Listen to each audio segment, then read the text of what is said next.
Well, hello everybody. As you know, it's Thanksgiving Day today, and what would Thanksgiving be without the traditional turkey and mashed potatoes and stuffing and cranberry sauce and pumpkin pie and ice cream or Cool Whip or any kind of whipped topping?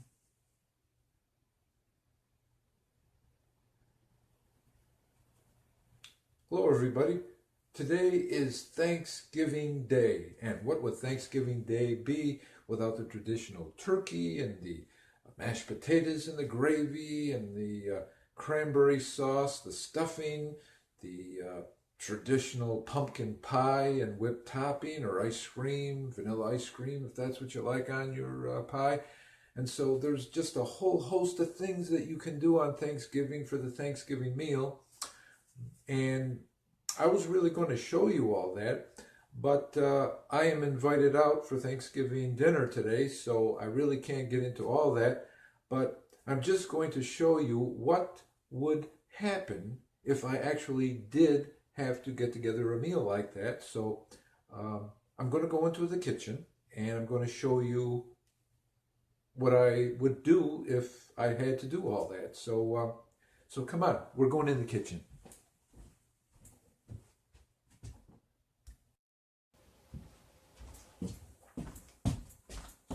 Oh, I'm glad you could join me.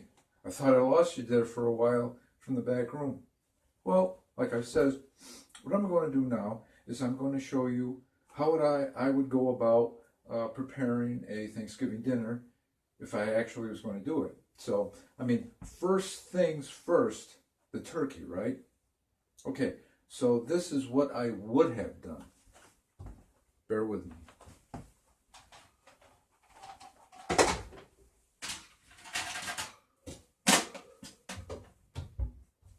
Okay, now what I would have done is first, of course, naturally, you got to clean the turkey to get it ready to put it in the oven. So what I would have done first would be to find a grate like this so you could put the turkey on so that you could have all those fatty juices run out of the turkey instead of being reabsorbed during cooking to get all that fat in, just so that you don't absorb all that fat in your system. So that's the first thing. I would have gotten a grate like this.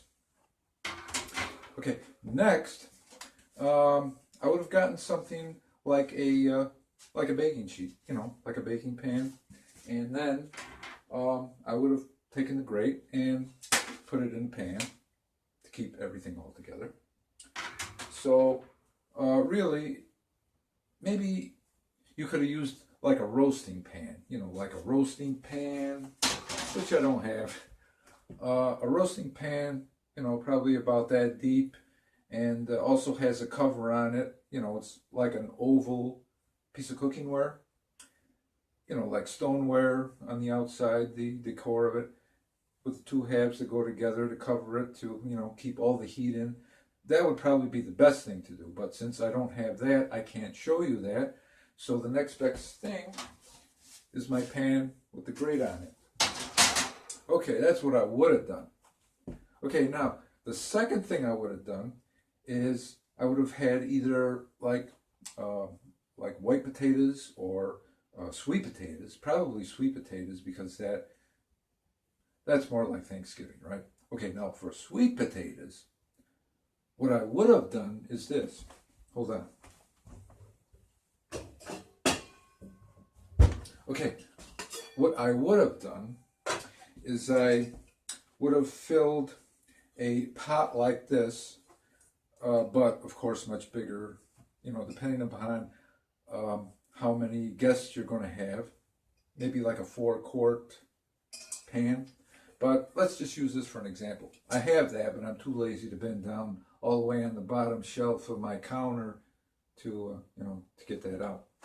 So what I would have done is I would have taken like a pot like this, but imagine it a much bigger pot, like a 4-quart pot, filled it all the way up with water, put it on the stove over there, brought it to a boil, and then in the meantime, while I was waiting for the water to boil, I would have come over here to the sink, take my sweet potatoes out, which of course I don't have, and I would have scrubbed them clean. You know, don't take the skins off at all, and scrub them clean. And then once the water was boiled, I take all those clean sweet potatoes.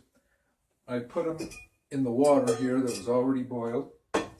And usually, say like for one sweet potato, usually takes about 40-45 minutes for it to soften up so it can be edible. So if you're, depending on how many guests you're going to have, you'd kind of alter that cooking time, but probably I would say it would be at least an hour for probably however many sweet potatoes you're going to cook up. So then after you do that, so let me pretend to do that. Okay, I'm going over here to the stove. Okay, take it apart. Hot, hot, hot. It's hot. You gotta have pot holders, which I don't have. Okay, so you take that off of the stove with the boiling water. Come over to the sink. Make sure you got your top on, and you drain the potatoes. Or you can take something like this, which would probably be a lot better. Dump the potatoes in here. Give them a little shake, you know, so all the water gets out. You could do that too. So once all that's done,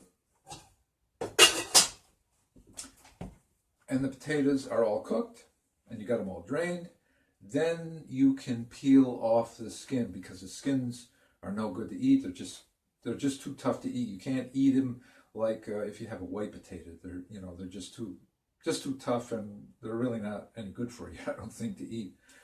So you peel all that off and, you know, throw it in the garbage.